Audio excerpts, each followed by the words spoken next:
Hi you guys, welcome back to my channel. So this video is going to be a little bit more mellow, a little bit more melodic, was that the word I was trying to use? I don't think so, but it's going to be kind of a think piece more so than like my other videos have been. So today we are going to be talking about the issue with white reformist movies. So I'm going to be highlighting two movies, The Help and Greenbook. These two movies would fall under the umbrella of white reformist, white savior movies. Now, white reformist, white savior movies have been happening for so long. Driving Miss Daisy falls under this category. There are so many movies that have white reformist, white savior narratives.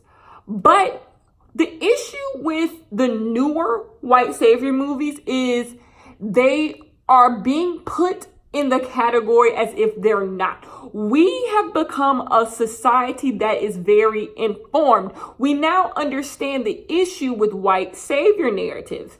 But for some reason, they still keep getting made and they still get a lot of accolades. So to me, the issue has become Black people understand the issue in white savior movies.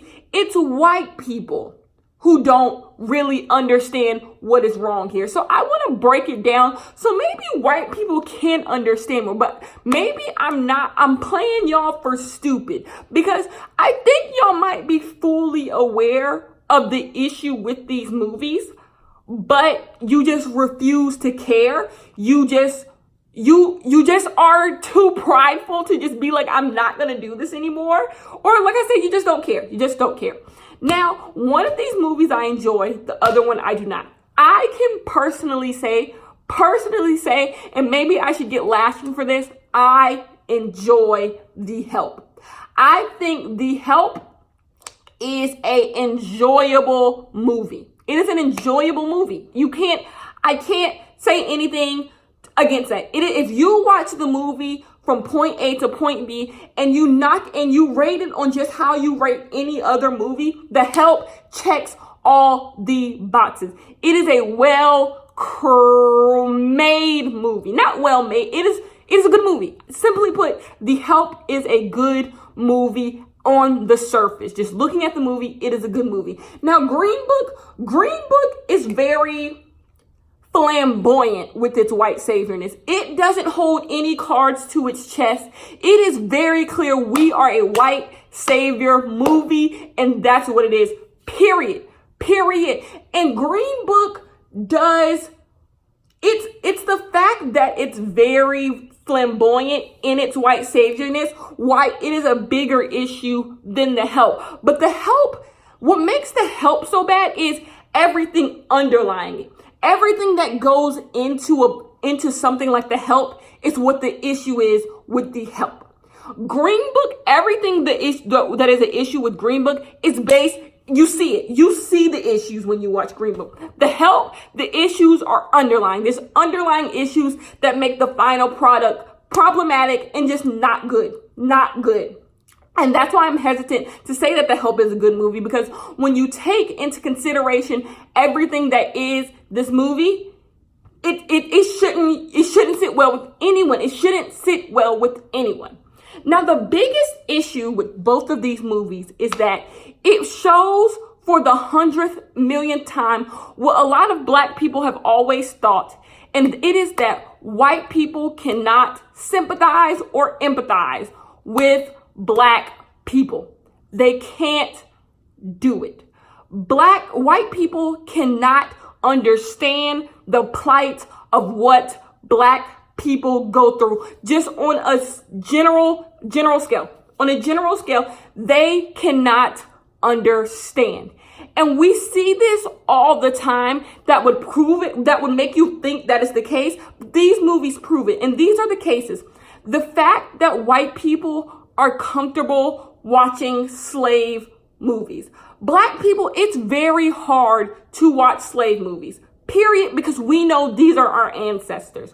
White people have no problem watching slave movies on the sense that there wouldn't be so many. There wouldn't be so many. White people go see movies like 12 Years a Slave, things like Roots. They go see movies like that more often than they go see movies not like that. Like, black people aren't the ones pushing money into those types of movies. It is white people who like to see this narrative. It's called black trauma porn. White people see the things that black people go through as porn. It is pornographic to them. Like, they get arousal out of seeing black people go through shit. Seeing black people go through the hardships that they have gone through in history gets them excited. That's what they see as good media. They like to see black people at the bottom. They love these stories because it's trauma porn. It is trauma porn. They enjoy this. They're like, yes, black people at the bottom, black people getting whipped, black people getting water hoses sprayed at them, black people getting hanged. That stuff is fun for them.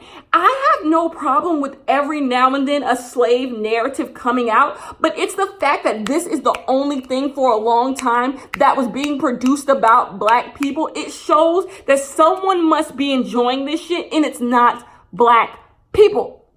It's not black people. So right there lies the issues that y'all must not really be able to care about black people that much, because that type of stuff wouldn't be happening.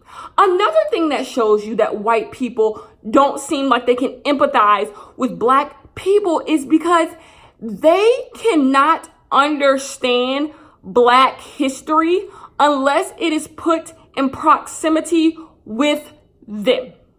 That is it. If they are not involved, they feel like it cannot be their history. And that doesn't make any sense because other people are able to do it. Other people, why do white people not see the transatlantic slave trade and the slaves being taken from Africa a part of their American history? Why do they not feel that as a part of them? Why do they not see Africa and the islands as a part of them? Why do they not see African American culture as a part of American culture? Because if they're not in it, they cannot see it as something of theirs. So that's why you get things like cultural appropriation. They have to put on your costume in order to feel like they can relate to you. Instead of admiring it from afar and seeing your victories as their victories because we are just one people, we are American, they have to put on you and turn themselves into you in order to see what you are doing as something they can partake in, as something they can find joy in. It's the reason why blackface came about. It's the reason why people would have black singers sing for them, but they wouldn't want them to have dinner with them. It shows that they want you, but they don't see themselves in you. They understand that you bring something that is great, but they want to suck it all out of you and not give you any credit for it. They have to be the center of the narrative for them to feel like the narrative even matters. there's no reason why it's hard for black people to be in textbooks. It doesn't make any sense. Because you should see black history as American history, because the people who were doing who were in the transatlantic slave trade were black people who are now Americans. It doesn't make any sense because me as Kenya, I can see pride in things like the American Revolution. I can see all types of things, the Bill of Rights. I can see all these things as something prideful, like, oh my gosh, that is something great that Americans did, and I can see myself as a part of those things. But even though my own people had nothing to do with it, because at the end of the day, I personally can empathize. I don't need to be in a narrative to feel a part of a narrative, because I see us as a collective. I see equality, and that's the difference. White people don't see equality.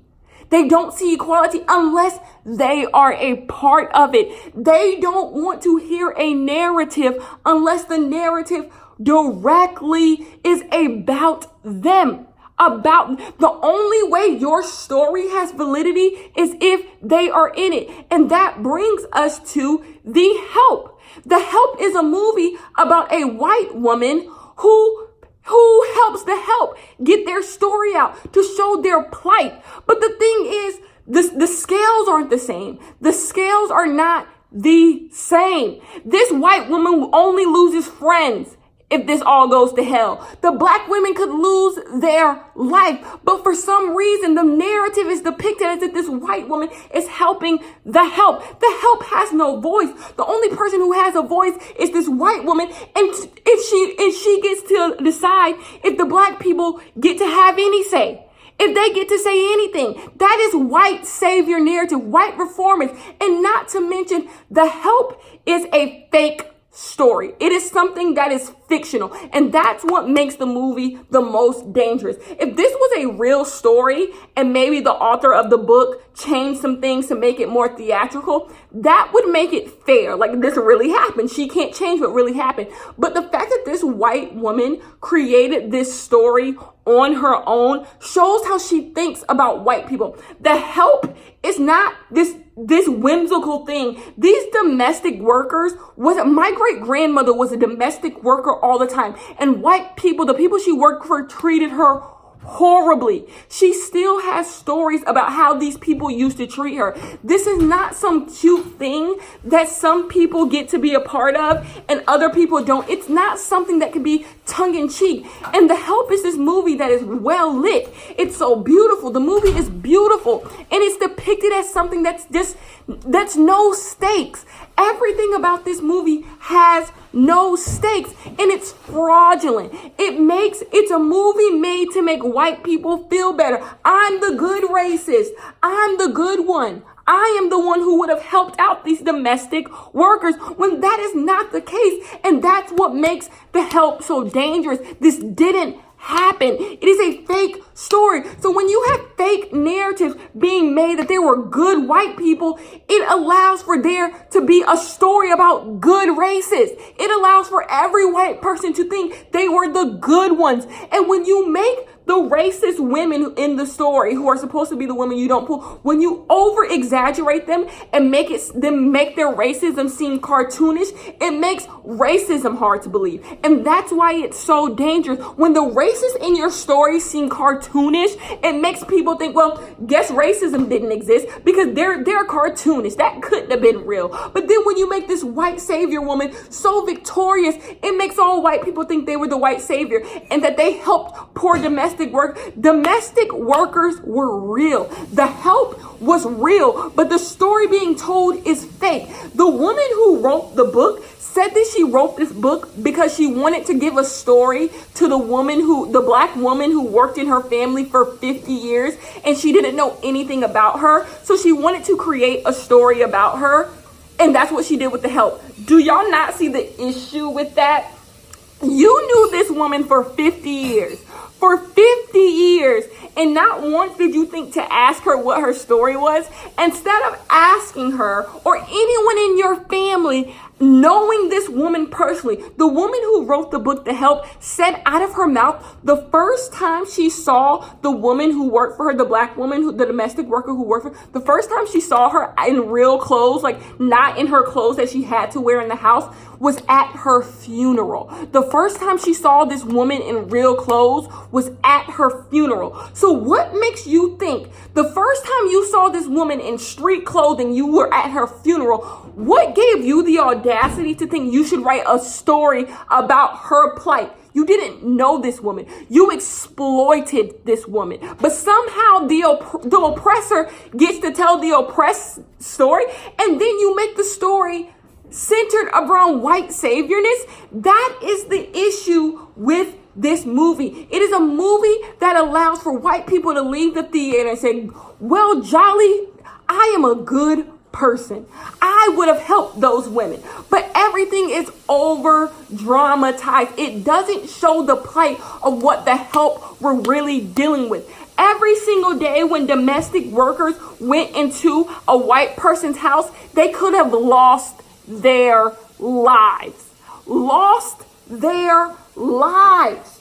They could have got hung out back any day and it would not have mattered. It would not have mattered. In the movie The Help, when Octavia Spencer's character takes the feces and puts it in a pie and feeds it to the woman, that is supposed to be seen as the victorious moment of the movie. That is the highlighted moment of the movie. That is the part everyone always talked about.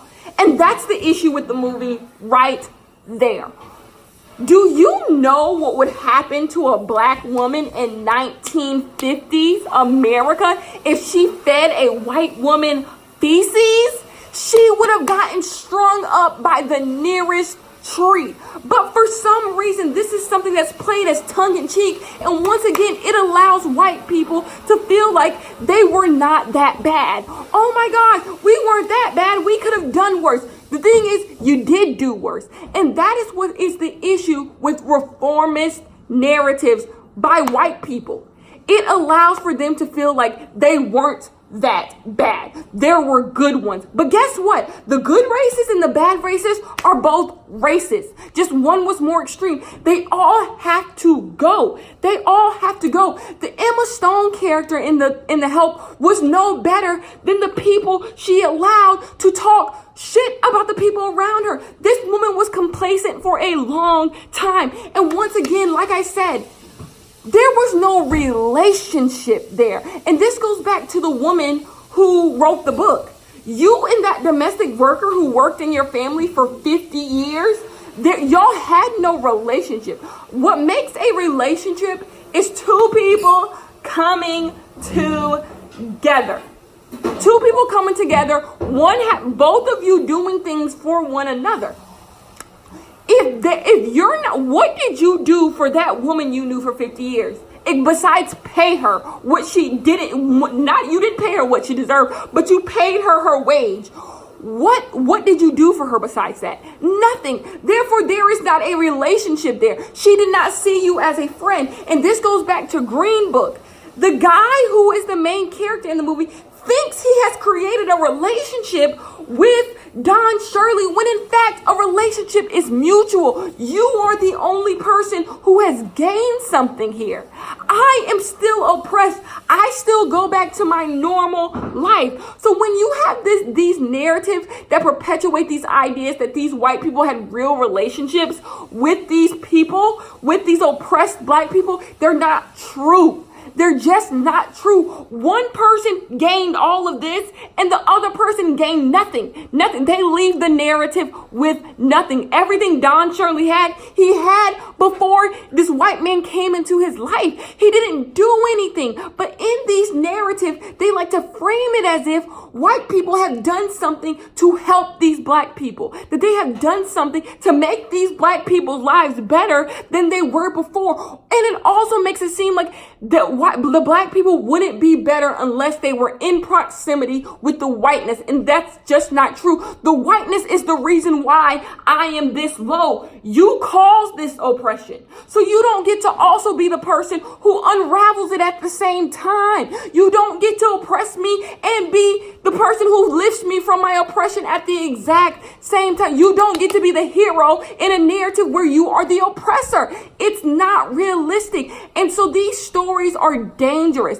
Not only, like I said, The Help disguises it so well. Greenbook, we all know Greenbook is a horrible movie. But The Help is, like I said, a good movie. And that is the issue. It's a good movie because it's fictional. It's not real. It's La La Land. It's make-believe. It's a fairy tale. It is a fairy tale of domestic workers getting along with a journalist in freaking Mississippi. It's not real. It's not real. And the reason why it's not real is because the author of the book herself is racist. Her family is racist. If you're going to call a movie The Help, why isn't The Help in the forefront? Why isn't Don Shirley in the forefront of Greenbook? It makes no sense and it's dangerous.